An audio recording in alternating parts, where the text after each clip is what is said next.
Hello friends of Sunday Kehwa Sips. Thank you Mushtaq Bala and Kashmir Pen for this opportunity and this vibrant platform. Today I'm back again with this book, The Greatest Short Stories of Anton Chekhov. And last time when I talked of Chekhov, I had referred to one of his stories, and today I'm going to read a few paragraphs from Misery.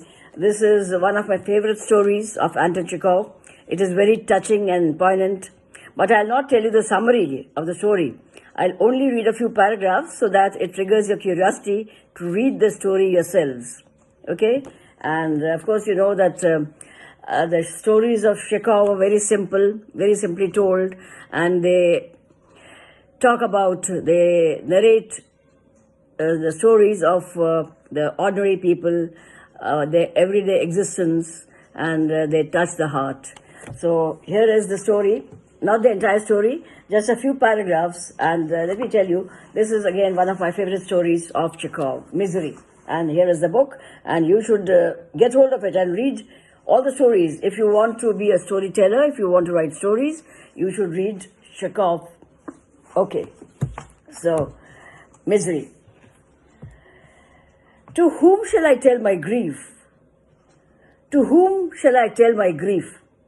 The twilight of evening, big flakes of wet snow are whirling lazily above the street lamps, which have just been lighted, and lying in a thin, soft layer on roofs, horses' backs, shoulders, caps.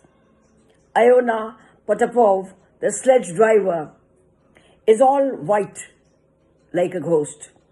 He sits in the box without stirring, bent as double as a living body can be bent. If a regular snowdrift fell on him, it seems as though even then he would not think it necessary to shake it off. His little mare is white and motionless too. Her stillness, the angularity of her lines, and the stick-like straightness of her legs make her look like a halfpenny gingerbread horse. She is probably lost in thought. Anyone who has been torn away from the plough, from the familiar grey landscapes, and cast into this slough full of monstrous lights, of unceasing uproar and hurrying people, is bound to think. It is a long time since Iona and his nag have budged. They came out of the yard before dinner time, and not a single fare yet. But now the shades of evening are falling on the town. The pale light of the street lamps changes to a vivid color, and the bustle of the streets grows noisier. Sledge to Vibgorskaya. Iona hears sledge. Iona stirs, and through his snow-plastered eyelashes sees an officer in a military overcoat with a hood over his head. Are you asleep? Are you asleep? Repeats the officer to Vibgorskaya. In token of assent, Iona gives a tug at the reins, which sends cakes of snow flying from the horse's back and shoulders.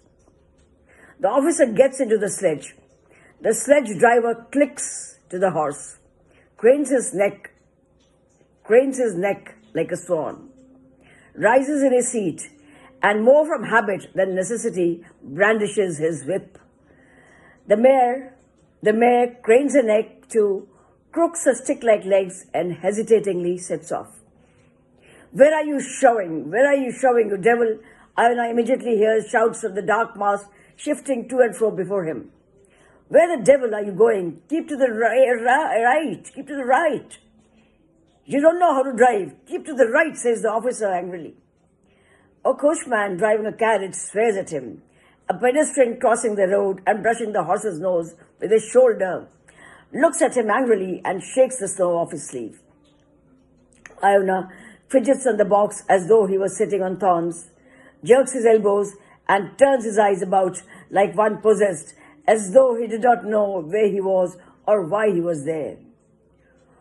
What rascals they all are, says the officer jocosely.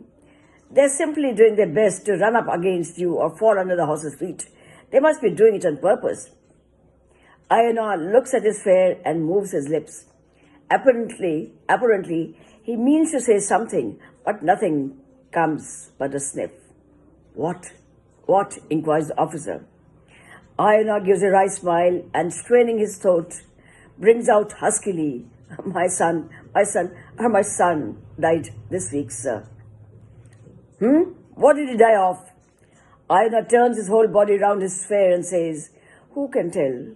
It must have been from fever.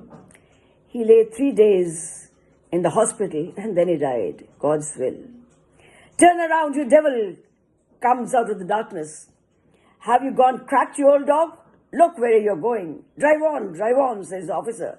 We shan't get there till tomorrow, going on like this. Hurry up. So this is just half the story, Mercy, and one of my favorite stories of Anton Chekhov. So I'll stop here and leave you to go through this entire book, and you will be enriched. So thank you so much, and toodaloo. See you next Sunday with more sips.